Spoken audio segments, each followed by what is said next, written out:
ഇതാ മറ്റൊരു സൂര്യൻ. എബ്രായർ 4:12. ദൈവത്തിൻ്റെ വചനം ജീവനും ചൈതന്യവുമുള്ളതായി ഇരുവായുത്തലയുള്ള ഏതു വാളിനേക്കാളും മൂർച്ചയേറിയതും പ്രാണനെയും ആത്മാവിനെയും സന്ധിമജ്ജകളെയും വേർപിടിപ്പിക്കും വരെ തുളച്ചു ചെല്ലുന്നതും ഹൃദയത്തിലെ ചിന്തനങ്ങളെയും ഭാവങ്ങളെയും വിവേചിക്കുന്നതും ആകുന്നു.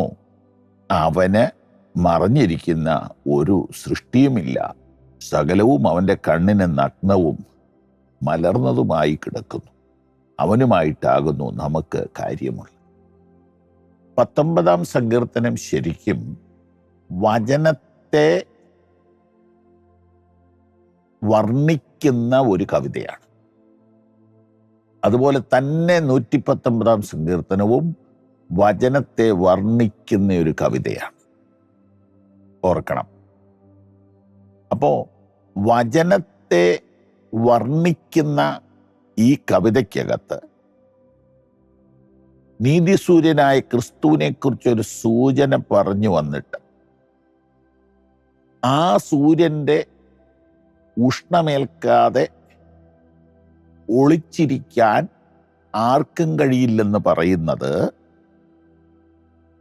എബ്രായ ലേഖനം 4:12 വചനമായി മാറുന്നു. 19-ാം സങ്കീർത്തനത്തിലും തുടർന്ന് വചനത്തിൻ്റെ വർണ്ണനയാണ് ലഭിക്കുന്നത്.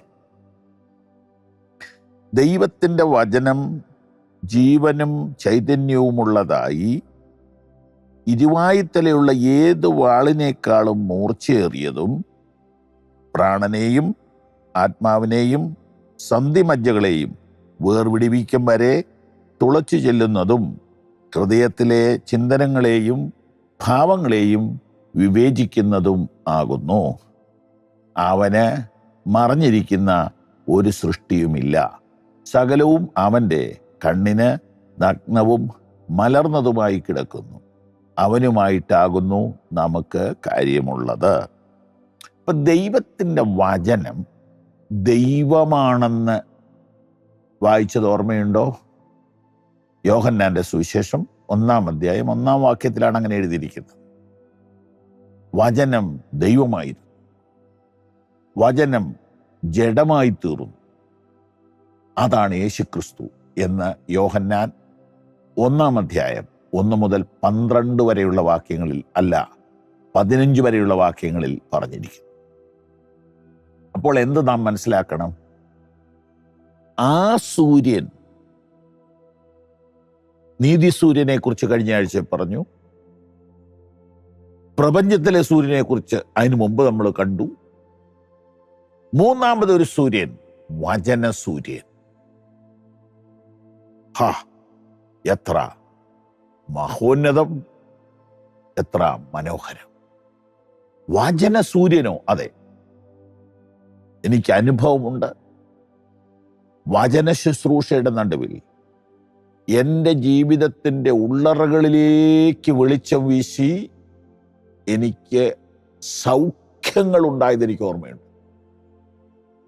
എൻ്റെ അകത്തെ മനുഷ്യനെ കുതിച്ചു ചാടുമാറാക്കിയ അനുഭവങ്ങൾ എനിക്കും.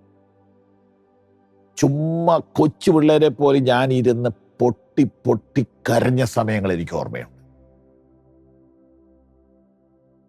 ഞാൻ ശുശ്രൂഷിച്ചപ്പോൾ അനേകരുടെ ജീവിതത്തിലെ മറഞ്ഞിരിക്കുന്ന കാര്യങ്ങൾ വെളിപ്പെട്ടു വന്നതായിട്ട് അവരെന്നോട് പറഞ്ഞ സാക്ഷ്യങ്ങൾ എനിക്ക് ഓർമ്മയുണ്ട്.